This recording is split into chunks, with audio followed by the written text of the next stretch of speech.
자, 그럼 오늘 첫 번째 순서 바로 시작할게요. 마켓 리더에게 물어보겠습니다. 오늘은 유진투자증권의 미디어 엔터 이현지 애널리스트 모셨습니다. 어서 오세요. 네, 안녕하세요. 반갑습니다. 자, 오늘 저희가 함께 나눌 이야기는 무엇인지 그 주제 화면으로 만나보시죠. 엔터 시대. 월드 클래스를 꿈꾸는 미디어 엔터주. 엔터주와 미디어의 전반에 대해서 저희가 세세하게 좀 이야기 나눠보도록 하겠습니다. 글로벌 경기 침체의 영향은 사실 미디어 업계에도 밀접하게 좀 연관이 있습니다.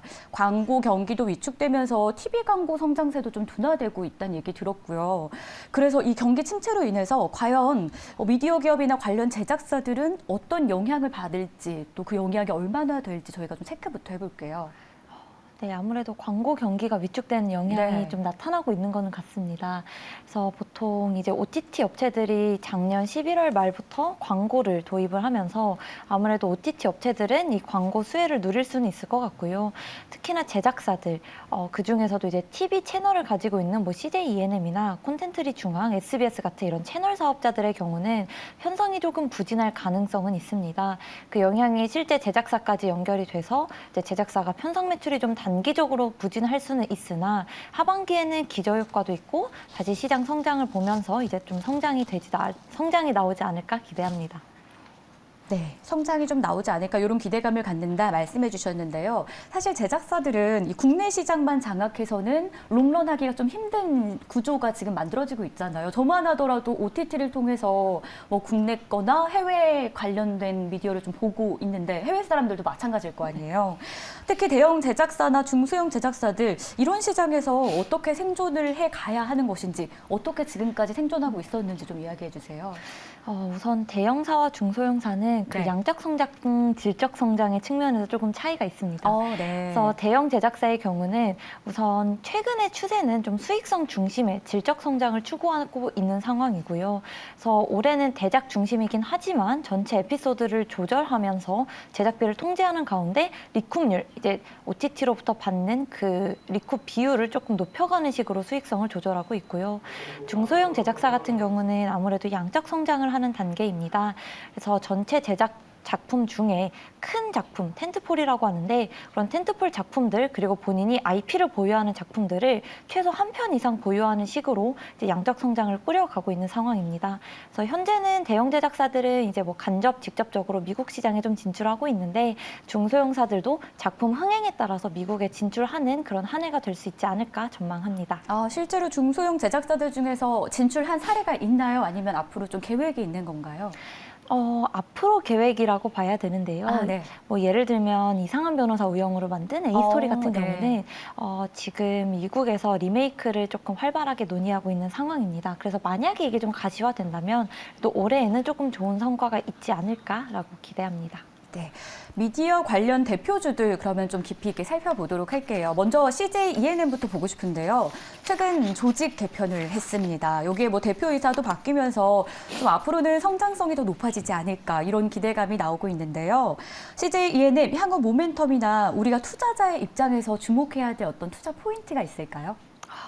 사실 ENM 이제 사업부가 크게 4가지 부문이 네. 있습니다. 그중에서 음악 사업부 같은 경우는 굉장히 수익성이 좋기 때문에 올해도 연간으로는 음악이 계속 잘하는 게 가장 큰 첫 번째 포인트일 것 같고 조금 더 실적이나 주가에 영향을 미칠 만한 이벤트는 아무래도 피프스 시즌, 티빙이라고 하는 사업부가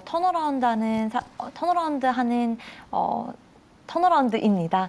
그래서 지금 피프스 시즌과 티빙이 3분기까지 누적으로 거의 1,000억 원에 가라는 영업 손실을 냈기 때문에 올해 하반기부터는 조금 두 회사가 실적 개선폭이 보인다면 주가가 좀 반등하는 트리거가 되지 않을까 그렇게 기대합니다. 음악 쪽으로는 얼마나 좀 비중을 차지하고 있나요, 기업 내에서? 원래는 음악이 그렇게 큰 비중을 차지하는 사업부는 네. 아니었는데요. 올해 들어서, 그러니까 2022년 들어서 3분기부터 음악 부문이 영업이익 기준 300억 이상을 기록하면서 올해 연간으로는 전체 영업이익의 절반까지도 음악에서 볼 수 있는 그런 효자 사업부로 등극을 했습니다. 우선 음악 자체가 잘 나오는 게 뭐 그 밑에 자체 아티스트가 잘 되는 것도 있는데 특히 일본에서 저희가 뭐 제이오원이나 INI 같은 그런 아티스트가 생각보다 잘 활동을 하고 있어서 좀 순매출성으로 들어오는 매출이 커서 이익 기여가 큰 사업부입니다. 앞으로도 그럼 음악 쪽이 좀 사업부가 CJ ENM을 이끌어줄 것이라는 전망도 이어지는 건가요? 네, 맞습니다. 네. 자, 그럼 이번에는 저희가 OTT 관련한 것도 점검을 해봐야 될 것 같아요. 요즘 워낙 OTT가 핫하잖아요. 그 가운데서도 스튜디오 드래곤입니다. 넷플릭스에서 최근에 공개됐던 송혜교 배우 주연의 더 글로리 많이들 보셨을 것 같은데 저도 이거 보느라고 시작을 했는데 끝을 못 내서 새벽 3시 반까지 마무리를 하고 싶어서 시간을 내서 계속 봤던 날이 있었습니다. 파트 2가 이제 3월에 공개된다고 하는데 이 휴가를 좀 또 얻어갈 수 있을 것인지 주목해볼 모멘텀 어떤 게 있을까요? 말씀하신 것처럼 네. 더 글로리가 사실 한국에서만 인기가 있었던 건 아니고 네, 정말 글로벌 시장에서 굉장히 핫한 네. 콘텐츠였습니다.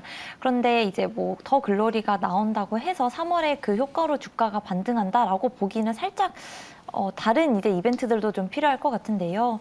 가장 먼저 좀 가시화될 만한 게 이제 넷플릭스랑 스튜디오 드래곤이 장기 공급 계약을 체결을 지금 논의하고 있는 상황입니다. 그래서 기존에 그러니까 2022년에 같은 작품을 넷플릭스에 납품을 한다고 했더라도 지금 2023년에 나가는 작품이 리쿰률이 훨씬 높기 때문에 이익 체력이 1분기부터 확연히 달라지는 모습을 보실 수 있을 것 같고요. 그 외에도 올해 상반기에는 이제 미국 드라마, 미국 본토에 방영되는 미국 드라마가 공개가 되는데 이게 지금 ENM이나 콘텐츠리 중앙 같은 경우는 간접적으로 회사를 인수하면서 조금 실적이 부진한 상황인데 이제 스튜디오 드래곤은 직접 드라마 시장에 진출하면서 생각보다 좀 수익성을 잘 내고 있는 상황입니다. 그래서 좀 미국에서의 지속 가능한 성장이 나온다면 이것 또한 스튜디오 드래곤 주가를 좀 움직이는 그런 모멘텀이 되지 않을까 기대합니다. 판매처가 다변화된다는 측면에서는 어떤 기대감이 있을지요? 뭐 그런 거죠. 네. 예를 들어서 기존의 넷플릭스 디즈니에만 나갈 수 있었는데 이제는 애플 TV 플러스, 아마존 새로운 매출처로 가게 되면 네. 아무래도 협상력 자체가 제작사가 높아지기 때문에 조금 더 비싼 가격에 잘 판매를 할 수가 있습니다. 그래서 사실 이번 3분기, 그러니까 2022년 3분기 실적이 생각보다 좀 부진했었던 배경 중 하나가 신규 플랫폼으로 작품을 납품할 때 조금 너무 싸게 판 게 아니냐, 마진을 좀 안 남긴 게 아니냐라고 했는데 그런 우려는 조금 덜으셔도 괜찮을 것 같고요. 2023년부터는 이제 매출처 다변화되면서 조금 더 이익 체력의 성장을 기대합니다. 네, 이번에는 그럼 엔터즈로 좀 넘어가 보죠. 저도 20대 때는 참 엔터 하면은 많은 연예인들이나 뭐 가수들을 알고 있었던 것 같은데 요즘은 참 어려워요. 그런데 작년 같은 경우에는 워낙 걸그룹이 유행을 하고 뭐 이름을 너무 많이 알리다 보니까 저도 알만한 그룹들이 있었어요. 르세라핌, 네. 뉴진스, 뭐 이런 그룹들이 있었는데 네. 이런 그룹들이 좀 앞으로 계속 우리 시장을, 엔터 시장을 이끌어가 줄 것인지도 궁금하고요. 엔터사들 앞으로의 전망 어떤지 좀 구체적으로 좀 이야기 부탁드릴게요. 네, 우선 작년 동안의 좀 걸그룹 성과에 대해서 간략하게 좀 말씀을 드리자면 우선 JYP가 가장 먼저 좀 성과를 보였습니다. 트와이스 모두 다 아실 텐데요. 트와이스가 작년 2월에 이제 미국에서 처음으로 아레나급으로 공연을 진행을 하고 세 달 뒤인 5월 달에 스타디움, 그러니까 회당 2만 명 이상의 공연장에서 투어를 진행을 했습니다. 그걸 시작으로 이제 SM에서는 에스파라는 가수가 걸그룹인데도 선주문이 160만 장이 나온다라고 하는 대기록을 세우면서 또 한 번 걸그룹의 신화를 이끌었었고요. 그 다음에는 YG엔터에서 발표한 블랙핑크가 이제 앨범도 선주문 기준 250만 장 이상을 판매를 했고 또 북미에서 스타디움, 즉 회당 2만 명 이상이 공연하는 스타디움에 입성을 하면서 또 한 번 성장을 보였습니다. 그리고 하이브 같은 경우는 기존 아티스트 말고 신인 아티스트가 조금 눈부시게 성장을 했는데 말씀 주신 것처럼 뭐 르세라핌이나 뉴진스가 데뷔한 지 얼마 되지도 않았음에도 벌써 좀 유의미한 성과를 낼 정도로 굉장히 신인 그룹에서 약진이 있었습니다. 그래서 올해는 사실 걸그룹도 좋을 것 같은데 이제 사이클적으로 보이그룹이 좀 돌아오는 해가 될 것 같습니다. 그래서 말씀드린 것처럼 걸그룹이 이제 성장을 하는 상황에서 보이그룹이 상단을 열어주면서 엔터사 자체는 걸그룹, 보이그룹이 활발하게 활동하는 좀 한 해가 되지 않을까 기대를 합니다. 올해도 그러면 걸그룹들, 그러니까 소녀들의 전쟁이 예상된다 이런 말씀이세요? 네, 맞습니다. 그 중에서도 어떤 그룹 좋아하십니까? 저는 요새 뉴진스가 그렇게 아른거리더라고요. 눈빛에서 네. 하트가 나오는 모습이 보이는데요. 자, 그렇다면 이 글로벌 시장으로 뛰어들고 있고 글로벌 시장 안에서 몇 위를 했느냐 이런 것들도 참 많이 기사화되고 있잖아요. 해외 시장 아이돌을 기획하거나 실제 데뷔시키기도 하는데 각 엔터사별로 해외 시장 진출 계획이라던가 이런 측면에서는 어떤 것들이 있을까요? 네, 우선은 올해는 이제 일본과 미국이 네. 주요 시장이 될 것 같습니다. 어. 그래서 일본 같은 경우는 사실 캐시카우 지역이기 때문에 네. 여기서 조금 기존 아티스트가 이제 좀 돔 투어를 늘린다든지 혹은 새로운 아티스트를 일본 자체에서 데뷔시키는 그런 모습들이 많이 나올 것 같습니다. 이미 작년 12월 7일에 하이브에서는 엔팀이라고 하는 일본 자체 아티스트를 데뷔를 시켰고 올해는 이제 JYP에서 일본에서 니주 보이라고 하는 보이 그룹이 또 데뷔를 앞두고 있습니다. 그래서 좀 더 미국으로 나아가 본다면 이제 하이브랑 JYP 엔터가 미국에서 현지화 걸그룹을 준비하고 있는 상황인데요. 올해 하반기에는 좀 각 그룹에서 어떤 걸그룹이 데뷔하는지 좀 확인을 할 수 있을 것 같습니다. 그리고 SM 같은 경우는 이제 빠르면 올해 상반기쯤에 슈퍼엠이라고 하는 미국을 타겟으로 하는 프로젝트성 그룹이 좀 활동을 하면서 미국에서의 시장 활동을 좀 박차를 가할 것 같고요. YG 같은 경우는 여전히 블랙핑크가 올해 6월 말까지 월드 투어를 돌면서 조금 더 미국 중심의, 북미 중심의 그런 활동을 이어갈 것으로 예상합니다. 네, 그럼 방금 말씀 주신 뭐 블랙핑크야 신인 그룹은 아니잖아요. 그럼 이쪽 YG 쪽에서는 신인 그룹을 해외 진출할 계획은 따로 없는 건가요? 사실 신인이 이제 나오기는 하는데요. 네.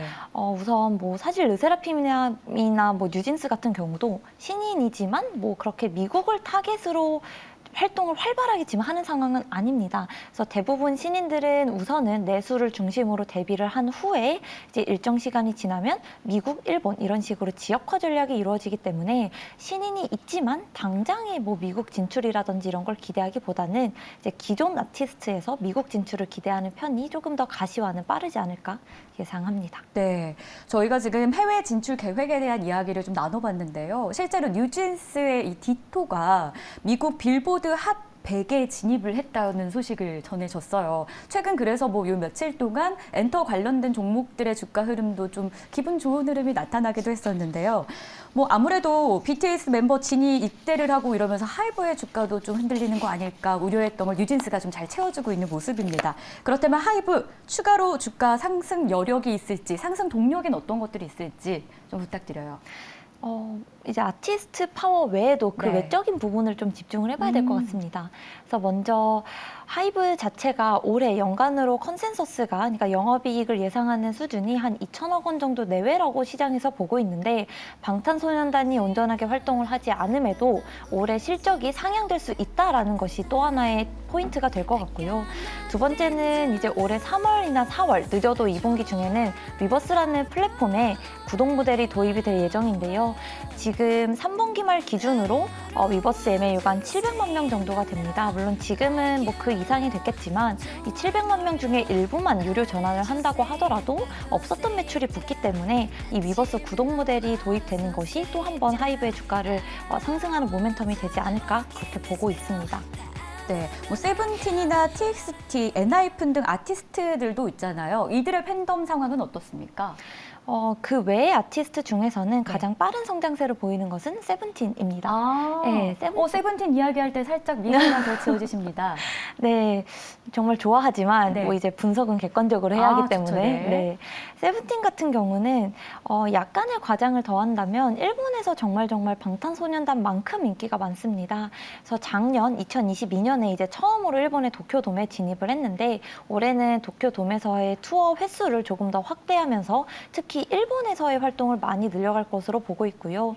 특히나 미국 같은 경우도 작년에 아레나급, 회당 10,000명급의 공연장을 처음으로 입성을 했기 때문에 올해는 미국에서 좀 더 활발하게 활동을 함에 따라 스타디움 입성도 기대를 해볼 만합니다. 뭐 그 밑에 있는 TXT 엔하이픈이라고 해서 성장세가 멈췄냐? 그건 당연히 아닌데요. 뭐 TXT 같은 경우도 최근에 앨범을 낸 게 이제 선주문 160만 장이 나오면서 차근차근 성장세를 밟고 있고 TXT 엔하이픈 둘 다 이제 미국 중심으로 월드 투어를 작년에 진행을 했기 때문에 올해는 그보다 더 큰 규모, 아레나 규모로 이제 투어를 진행할 가능성도 있습니다. 그래서 방탄소년단이 없다고 하더라도 하이브 내에 있는 다른 아티스트들이 생각보다 탄탄하게 성장을 해오고 있기 때문에 좀 아티스트 자체에서도 좀 기대를 해볼 만한 부분이 많이 있다고 보고 있습니다. 네, 뭐 다행이다, 뭐 이렇게 생각해 볼 수도 있을 것 같습니다. 아무래도 하이브 하면은 우리가 제일 먼저 떠오르는 게 BTS였기 때문에 그 이외에도 다른 그룹들이 좀 성장해주고 있다라는 점 바닥을 잘 다져주고 있다는 점 좀 기억해 볼 수 있을 것 같습니다. 자, 다음은 SM도 저희가 점검을 해봐야 될 것 같아요. 최근에 SM엔터가 지배구조 개선을 한다라는 소식을 좀 전했습니다. 그럼에도 불구하고 주가가 하락세를 보이다가 어제 오늘 그나마 좀 올라가는 느낌이에요. SM엔터는 저희가 어떻게 봐야 될까요? 좀 해소해야 될 리스크가 있는 건가요? 아무래도 있죠. 어떤 것들이 있어요? 네. 저도 좀 SM을 관심 있게 보고 있었다 보니까 이 네. 부분이 정말 궁금하더라고요. 네, 맞아요. 호재를 호재로 받아들이지 못하는 맞습니다. 이 흐름 좀 설명해 네. 주세요. 사실 SM이 어떻게 보면은 편하게 생각할 수도 있는데 어떻게 보면 참 어려운 회사라고 보는 게요. 가장 앞두고 있는 이벤트가 크게 두 가지가 있습니다. 이제 최대 주주의 지분이 과연 어디로 갈지 그 매각 방향성에 대한 흐름을 조금 봐야 할 것 같고, 이제 두 번째는 그 라이크 기획이라고 하는 회사가 과연 정말 청산이 될지, 그리고 청산이 된다면 어느 정도 실적의 기여가 있을지 등에 대해서 조금 주목을 많이 하고 계시는 것 같은데요.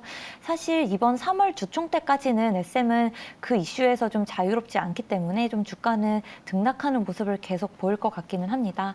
그래서 라이크 기획 같은 경우는 사실 공시상으로는 2022년 12월 31일부로 그 이수만 프로듀서와의 공식적인 계약은 종료가 되기는 했습니다만, 추가적으로 그 2022년에 작업했던 곡들이 2023년에 발매되면서 일부 수수료, 즉 인세 지급은 약간은 있을 것 같기는 합니다. 그러면서 시장에서는 조금 아직 우려가 있기는 한 상황인데, 이런 것들을 고려하더라도 현재 밸류에이션 자체로만 놓고 보더라도 12개월 기준 한 20배 초반에서 거래가 되고 있기 때문에 밸류에이션상 매력도 굉장히 높은 상황으로 보고 있어서 SM은 꾸준히 좀 관심을 가지시기에 좋은 종목이라고 보고 있습니다. 네, 꾸준하다. 3월 아까 이야기 말씀해 주셨는데 이때까지 좀 보유하고 있어도 괜찮다 이런 생각이신 거죠? 네, 저는 SM을 좋게 보고 있습니다. 네, 고맙습니다. 자, 이렇게 해서 오늘 마켓 리더에게 묻는다는요. 유진투자증권의 미디어엔터 이현지 애널리스트와 함께했습니다. 말씀 고맙습니다.